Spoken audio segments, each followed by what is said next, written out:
د افغانستان کرکټ ملي لوبډلې راتلونکي سیریزونه په سپتمبر کې پیلیږي چې چیرته او له چا سره دي رځو دغې ټولو معلوماتو ته ټاکل شوې ده د افغانستان، بنګلادیش او زیمبابوې کرکټ ملي لوبډلو ترمنځ د شل اوريزو لوبو درې اړخیز سیریز ترسره شي.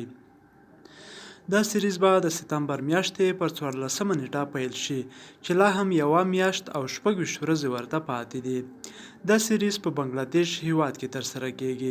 افغان کرکټ ملي لوبډله به په دې سیریز کې خپله لومړۍ لوبه د سپتمبر پر 14مه نیټه له زیمبابوې سره، په 15مه او 18مه له بنګلادیش سره او په 20مه نیټه بیا به له زیمبابوې سره مخامخ شي.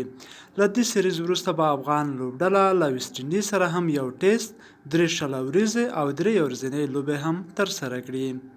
ډیره مننه ملګرو چې تاسو د یاران تلویزیون یوټیوب چینل سبسکرایب کړی دی، هغې سره یاستئ.